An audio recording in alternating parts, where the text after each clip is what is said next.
கந்தா சரணம். வெற்றிவேல் முருகனுக்கு அரோகரா. முருகனின் பொற்பாதங்கள் துணை. அனைவருக்கும் வணக்கம்.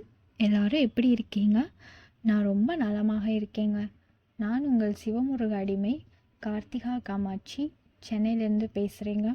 இன்றைக்கி ஒரு மிக முக்கியமான பதிவு தாங்க பார்க்க போகிறோம். அது என்னன்னா, இப்போ சமீப காலங்களில் யூடியூப் ஆர் இன்ஸ்டாகிராமுக்குள்ளே போனாலே முருகப்பெருமானை நிறைய பேர் ட்ரோல் செஞ்சு போடுறீங்க. அது ஏன்னு எனக்கு புரியலைங்க. சம்டைம்ஸ் நான் பார்க்குறதெல்லாம் ரொம்ப மனசு வேதனையாக இருக்குங்க. முருகப்பெருமானால் தான் எனக்கு இந்த பிரச்சனை வந்துச்சு, அவர்கிட்ட போனதுக்கப்புறம் என் பிரச்சனை டபுள் ஆகிடுச்சு, நான் செவனேன்னு இருந்தாலும் முருகப்பெருமான் என்ன தம்பி செவனேன்னு இருக்கேன், இந்த 2 பிரச்சனையை எடுத்துக்கோ அப்படின்னு சொல்லி கொடுக்குறாருன்ற அளவுக்கு நீங்கள் அந்த அளவுக்கு ட்ரோல் பண்ணி யூடியூப்பில் இன்ஸ்டாகிராமில் வீடியோ போடுறீங்க. இது முற்றிலும் தவறுங்க. முருகப்பெருமானால் இதை கண்டிப்பாக தாங்கிக் கொள்ளவே முடியாதுங்க. முருகப்பெருமான் யார் அப்படின்னு சொல்லி நம்ம பார்த்துட்டு அதுக்கப்புறம் இந்த கான்செப்ட்குள்ளே வரலாங்க. முருகப்பெருமானை நம்ம எல்லாருக்குமே மோஸ்ட்லி ஒரு கடவுள், சிவபெருமானோட ஒரு குழந்தை அப்படி தான் தெரியும். பட் அவரோட முழு வரலாறு தெரிஞ்சிருந்தா கண்டிப்பாக நம்ம இந்த மாதிரி பண்ண மாட்டோம்னு நான் நம்புகிறேன்.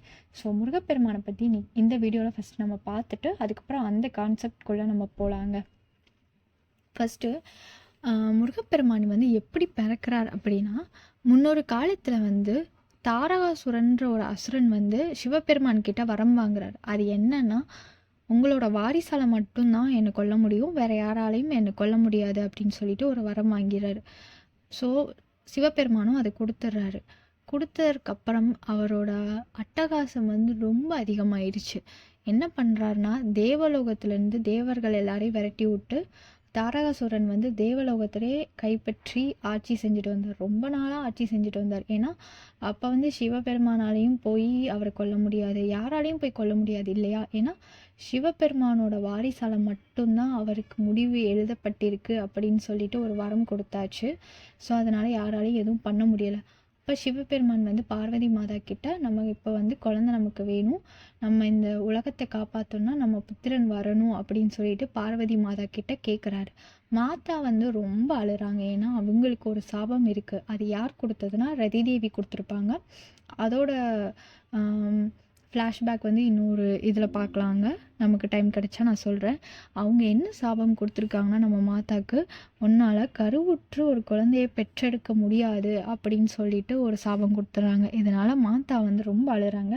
சிவபெருமான் அதை பற்றி நீ கவலைப்பட தேவையில்லை, நான் சொல்கிறேன், நமக்கு கண்டிப்பாக குழந்தை கிடைக்கும் அப்படின்னு சொல்லிட்டு 2 பேரும் ஒரு குகைக்குள்ளே போகிறாங்க. அந்த குகை கைலாய மலையில் இருக்க குகைங்க. அவங்க 2 பேரும் தியானம் பண்ணி தன்னோட ஆத்ம சக்தி மூலம் ஒரு குழந்தையை உருவாக்குறாங்க. மாதாக்குள்ளேருந்து ஒரு சக்தி வருது, சிவபெருமானுக்குள்ளேருந்து ஒரு சக்தி வருது. 2 சக்தியுமே ஒரு நெருப்பு பந்து மாதிரி உருவாயிடுச்சு. அப்படியே இருக்குது. அவங்க 2 பேரோட ஷோல்லேருந்து கனெக்ட் பண்ணி வருது. அப்போ நம்ம தேவர்கள் அப்பயும் சும்மா இல்லாமல் அந்த நெருப்பு பந்து மாதிரி இருக்கு இல்லையா, அதை கையில் எடுத்துகிட்டு போகிறாங்க காப்பாற்றணும் அப்படின்னு சொல்லிட்டு. ஏன்னா தேவர்கள் சில டைம் இந்த மாதிரி தான் நடந்துப்பாங்க. அவங்களுக்கு எது நல்லது எது கெட்டதுன்னு டக்குன்னு இது பண்ணாமல் நம்ம இந்திரதேவர் இந்த மாதிரி பண்ணிகிட்ருப்பார்.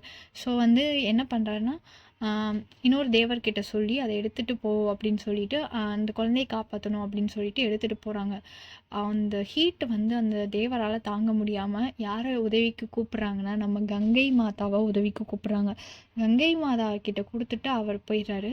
கங்கை மாதாவாலையும் அந்த ஹீட்டு ரொம்ப தாங்க முடியலைங்க. ஏன்னா அது சிவபெருமானோட ஆத்மசக்தி, நம்ம பார்வதி மாதாவோட ஆத்மசக்தி. அதனால் கங்கை மாதாவாலையும் அந்த ஹீட்டை தாங்க முடியலை. அவங்க பூமாதேவிகிட்ட மனசுக்குள்ளேயே பேசிட்டு, நீ தான் இந்த குழந்தையை காப்பாற்றணும் அப்படின்னு சொல்லிட்டு கீழே விடுறாங்க.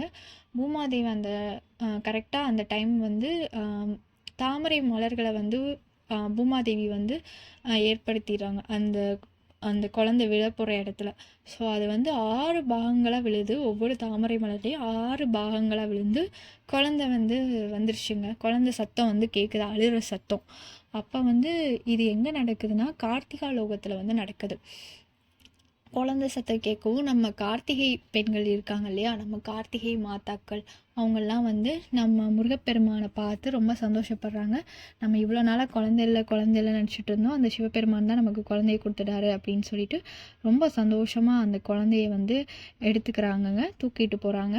அப்பன்னு பார்த்து நம்ம தாரகாசுரன் பின்னாடியே வந்துடுறான், அந்த குழந்தைய கூட நாங்கள் கொல்லணும் அப்படின்னு சொல்லிட்டு. ஆனால் அவங்க இருக்கிறது வந்து கார்த்திகா லோகம். கார்த்திகா லோகத்தில் வந்து அசுரர்களால் என்ட்ரி ஆக முடியாது. அவங்க ஒரு மந்திரம் போட்டு மறைஞ்சு போயிடுறாங்க. இவங்க வந்து எங்கே போனாங்கன்னு தெரியாமல் இவங்க எல்லாம் ரிட்டன் போயிடுறாங்க. நம்ம கார்த்திகை மாதாக்கள் வந்து முருகப்பெருமானோட சேஃபாக வந்து கார்த்திகை லோகத்தில் வந்து இருக்காங்க. இதுக்கப்புறம் என்ன நடக்குதுன்னா, நம்ம பார்வதி மாதா உள்ளே வராங்க. அது வந்து என்னோட குழந்தை, என்கிட்ட கொடுத்துருமா அப்படின்னு சொல்லிடுறாங்க. குழந்தைய பெற்றுட்டு நீங்கள் என்னங்க பண்ணிகிட்டு இருந்தீங்க? இப்போ நாங்கள் மட்டும் இல்லைன்னா இந்த குழந்தைய வந்து அந்த அசுரர்கள் கொண்டிருப்பாங்க. என்ன தான் பெற்றதை நீங்களாக இருந்தாலும் காப்பாற்றினது நாங்கள் தான் அப்படின்னு சொல்லிட்டு, ஸோ இந்த குழந்தை வந்து எங்களுக்கு தான் வேணும் அப்படின்னு நம்ம கார்த்திகை மாதாக்கள் வந்து சொல்கிறாங்க. சிவபெருமான் இதை பார்த்துட்டு இருக்காரு. அதற்கப்புறம் யார் வராங்கன்னு பார்த்தீங்கன்னா, நம்ம கங்கை மாதா வந்துடுறாங்க. அதே மாதிரி நம்ம பூமாதேவி மாதா வந்துடுறாங்க. நாங்களும் தான் இந்த குழந்தைய காப்பாற்றணும், அப்போ எங்களுக்கும் உரிமை உண்டு அப்படின்னு சிவபெருமான் கிட்ட சொல்லிடுறாங்க. என்னடா இது அப்படின்னு சொல்லிட்டு நம்ம பார்வதி மாதா வந்து மனசுலேயே ரொம்ப வேதனையில் இருக்காங்க. என்னடா இப்போ 6 பேர் இருந்தவங்க இப்போ வந்து 9 பேர் ஆயிடுச்சு அப்படின்னு சொல்லிட்டு ரொம்ப கவலையில் இருக்கிறப்ப நம்ம சிவபெருமான் என்ன பண்ணுறாருன்னா, சரி ஓகே ஒன்றும் பிரச்சனை இல்லை, இந்த 6 குழந்தைய வந்து நான் 9 குழந்தைகளாக மாற்றி ஆளுக்கு ஒன்றா கொடுத்துட்றேன் அப்படின்னு சொல்லவும் நம்ம பார்வதி மாதாவுக்கு தூக்கி போடுதுங்க. கார்த்திகை பெண்கள் தங்களோட தவறை உணர்ந்துடுறாங்க. என்னதான் இருந்தாலும் பெற்றவர்களுக்கு தான் அந்த குழந்தை உரியது அப்படின்னு சொல்லிட்டு புரிஞ்சுக்கிட்டு, இல்லை அந்த தப்பை மட்டும் நீங்கள் பண்ணிடாதீங்க, குழந்தைய வந்து பார்வதி மாதாவே வச்சுக்கட்டும், எங்களுக்கு எந்த ஒரு பிரச்சனையும் இல்லை அப்படின்னு சொல்லிடுறாங்க. இந்த பக்கம் நம்ம கங்கை மாதாவும் பூமாதேவி மாதாவும் உங்களுடைய தவறை உணர்ந்துக்கிறதுக்காக தான் இந்த குழந்தை மேலே எங்களுக்கும் பங்கு உண்டு அப்படின்னு சொன்னோம். நீங்களே வந்து பார்வதி கிட்ட குழந்தைய கொடுக்குறேன்னு சொல்லிட்டீங்க, அதனால் எங்களுக்கு எந்த பிரச்சனையும் இல்லை, எங்களுக்கு இந்த குழந்தை வேண்டாம், அது வந்து பார்வதி மாதா கிட்ட தான் அந்த குழந்தை போய் சேரணும் அப்படின்னு சொல்லிட்டு நம்ம பூமாதேவி மாதாவும் கங்கை மாதாவும் சொல்லிட்டு கிளம்பிடுறாங்க. அப்போ சிவபெருமான் என்ன சொல்கிறாங்கன்னா, என்னதான் இருந்தாலும் இவங்க வந்து நம்ம புதல்வனை காப்பாற்றிட்டாங்க, ஸோ முருகர் வந்து கொஞ்ச நாள் இங்கே இருக்கட்டும் அப்படின்னு சொல்லுவோம். பார்வதி மாதாக்கு அகைன் கஷ்டமாகுது. என்னடா என் குழந்தை இப்போ தான் பிறந்துச்சா, என் குழந்தை எனக்கு வளர்க்க உரிமை இல்லை அப்படின்னு சொல்லவும் சிவபெருமான் சொல்கிறாரு, இல்லை கொஞ்ச நாள் இங்கே இருக்கட்டும், ஒரு வயசு வந்ததுக்கப்புறம் நம்ம கூட்டிகிட்டு போயிடலாம் அப்படின்னு சொல்லிட்டு பார்வதி மாதா கிட்ட சொல்லிட்டாரு. அதே போல் கார்த்திகை மாதாக்கள்கிட்டையும் அதை சொல்லிடுறாங்க. ஸோ இப்போ முருகப்பெருமான் 6 குழந்தைகளாக இருக்க முருகப்பெருமானை வந்து நம்ம சிவபெருமான் ஒரே குழந்தையாக மாற்றிட்டு அவருக்கு குகன் அப்படின்னு சொல்லிட்டு ஒரு பேர் வைக்கிறாருங்க. அதற்கப்புறம் வந்து கார்த்திகை பெண்களால் வளர்க்குறதுனால கார்த்திகேயன் அப்படின்ற ஒரு பேரும் வைக்கிறாருங்க. இந்த மாதிரி பேர் வச்சுட்டு நம்ம கார்த்திகை மாதாக்கள் கிட்ட வந்து கொடுத்துட்டு போயிடுறாரு. பார்வதி மாதாவும் சரின்னு சொல்லிட்டு 2 பேரும் சிவபெருமான் பார்வதி மாதா போயிடுறாங்க. நம்ம முருகப்பெருமான் வந்து இப்போது யார் கூட இருக்காருன்னா, நம்ம கார்த்திகை மாதாக்கள் கூட தான் இருக்கார்.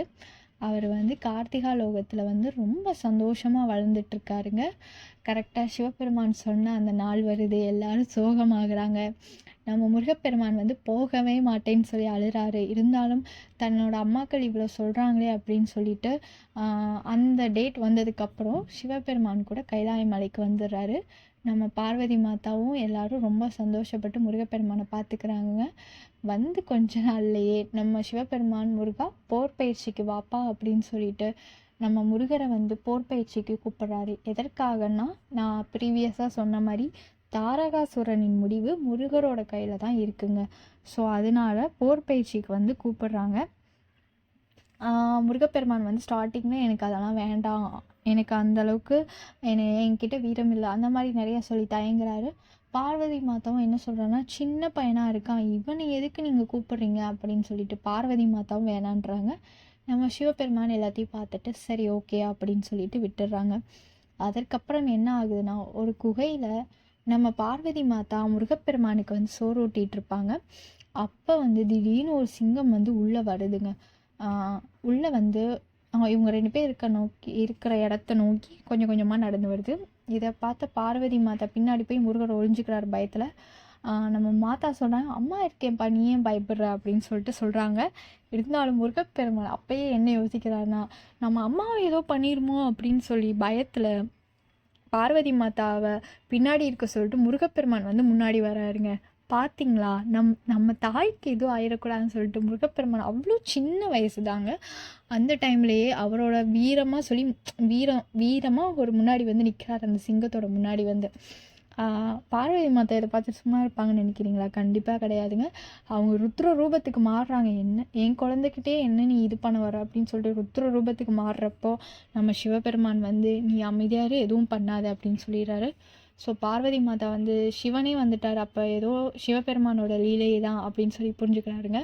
கரெக்டாக அது அப்படியே பாஞ்சு வருது. நம்ம முருகப்பெருமான் வந்து 2 கையாலையும் அதை நிறுத்தி தூக்கி அடித்து வீசுகிறாருங்க.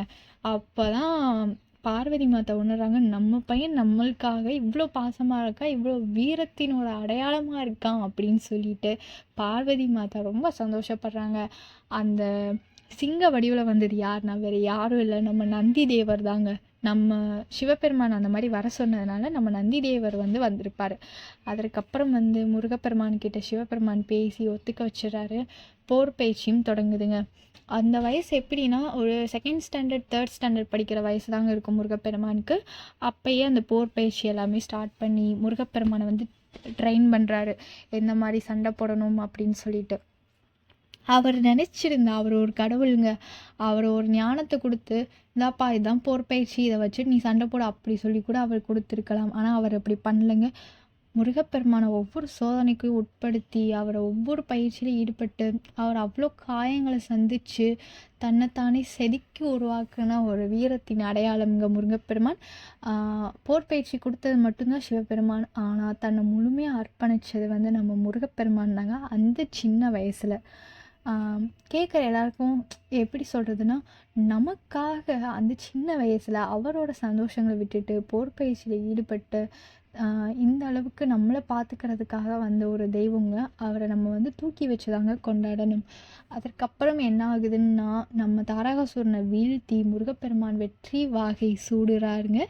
அதற்கப்புறமும் அசுரர்களோட ஆதிக்கம் குறைஞ்சிச்சுன்னா இல்லைங்க, நம்ம தென்னகத்தில் ரொம்ப அதிகமானதுனால சிவபெருமான் வந்து நம்ம சின்ன பையனான முருகப்பெருமானை நீ தென்னகத்தை போய் பார்த்துக்கோ முருகா, அங்கே வந்து அசுரர்களோட ஆட்டம் ரொம்ப அதிகமாக இருக்குது அப்படின்னு சொல்லவும் தாய் மீனாட்சியோட மதுரையில் முதற்படை அமைச்சு அங்கே வெற்றி வாகை சூடுறாருங்க. எல்லாருக்கும் தெரிஞ்சதான் திருப்பரங்குன்றம். அந்த டைமில் வந்து நிறைய பேர் வந்து மதுரை சைடு, நான் வந்து மதுரை சைடு தாங்க, இருக்கிறது சென்னை, நான் ஆக்சுவலாக மதுரை சைடு தாங்க. அப்போ வாழ்ந்த மக்கள் எல்லாம் நம்ம முருகப்பெருமானால் மட்டும்தாங்க காப்பாற்றப்பட்டிருக்கு. அப்படி இல்லைன்னா நிறைய சந்ததிகள் வந்து அழிஞ்சு போயிருக்கும் இல்லையா. ஸோ நமக்காக வந்து வாழ்ந்த ஒரு தெய்வங்க. அதனால் அவரை வந்து ட்ரோல் பண்ணுறது வந்து சத்தியமாக ஏற்றுக்க முடியலைங்க. அதற்கப்புறமும் மொத்தமாக 6 படை அமைச்சு நம்ம எல்லாரையும் பாதுகாத்த ஒரே ஒரு தெய்வம்னா நம்ம முருகப்பெருமான் தான். நமக்காக வந்தவர், நம்மளை பார்த்துக்கிட்டவர், நம்மளை வந்து ஒரு ஆபத்துலேருந்து காப்பாற்றி நம்மளை எல்லா இடத்துலையும் வந்து ரொம்ப பாதுகாப்பாக வச்சுருக்கக்கூடிய ஒரு தெய்வங்க. அவரை வந்து ட்ரோல் பண்ணுறதுங்கிறது வந்து ஏற்றுக்கவே முடியாத ஒரு விஷயங்க. உங்களுக்கு ஏதாவது ஒரு பிரச்சனை வந்ததுன்னா அது நீங்கள் செய்த கர்மாவாக இருக்கலாம், இல்லை வேறு ஏதாவது காரணமாக இருக்கலாங்க. சத்தியமாக முருகப்பெருமான் வந்து காரணமாக இருக்க முடியாதுங்க. அவர் வந்து ஒரு குழந்தைங்க. நீங்கள் வந்து அவர் கொஞ்சலைன்னா கோவப்படுவாரோ தவிர அந்த கோவத்தை வந்து உங்கள் மேலே காட்ட மாட்டாருங்க. அன்புக்காக ஏங்குகிற ஒரு அழகான ஒரு செல்லங்க நம்ம முருகப்பெருமான். அந்த குழந்தையை நீங்கள் எப்படி ட்ரோல் பண்ணுறீங்கன்னு தான் எனக்கு புரியலை. ஸோ முருகப்பெருமான் வந்து இப்படி தாங்க நமக்காகவே இருந்த தெய்வங்க. அவர் இன்னமும் நமக்காக தான் இருந்துகிட்ருக்காரு. ஸோ முருகப்பெருமான் ட்ரோல் பண்ணுறதை வந்து நிறுத்திக்கிற மாதிரி எல்லாருமே தயவு செஞ்சு முயற்சி பண்ணுங்கள். இது எல்லா வல்ல முருக பக்தர்கள் சார்பாக நான் கேட்டுக்கிறேங்க. முருகப்பெருமானை ட்ரோல் செய்வதை தயவு செஞ்சு நிறுத்திக்கோங்க. இது அவரால் தாங்கிக்க முடியாது, எங்களாலையும் தாங்கிக்க முடியலைங்க. தயவு செஞ்சு நிறுத்துங்க. கண்டிப்பாக அது வந்து முருகப்பெருமான் உங்களுடைய எல்லா கஷ்டத்துக்கும் காரணம் முருகப்பெருமானாக இருக்க முடியாதுங்க. நீங்கள் செய்த கர்மா இல்லை பிற காரணங்கள் தாங்க இருக்கும். தயவு செஞ்சு முருகப்பெருமானை ட்ரோல் செய்கிறத நிறுத்திக்கோங்க. இது உங்களை ரொம்ப பணிவோடு கேட்டுக்கிறேங்க. உங்கள் காலில் விழுந்து வேணாலும் கேட்டுக்கிறேங்க, தயவு செஞ்சு நிறுத்துங்க. எல்லா முருகர் அடியார்கள் சார்பாகவும் நான் கேட்டுக்கிறேன், தயவு செஞ்சு நிறுத்துங்க. உங்கள் காலில் விழுந்து கேட்குறேங்க, தயவு செஞ்சு முருகப்பெருமானை ட்ரோல் செய்கிறத வந்து நிறுத்திக்கோங்க. ரொம்ப நன்றிங்க. இந்த வீடியோ வந்து உங்கள் எல்லாருக்கும் உங்கள் ஃப்ரெண்ட்ஸ் அண்ட் ஃபேமிலிக்கு ஷேர் பண்ணுங்கள், ஆதரவு கொடுங்க. ரொம்ப நன்றிங்க. வாழ்க வளமுடன், வாழ்க வையகம்.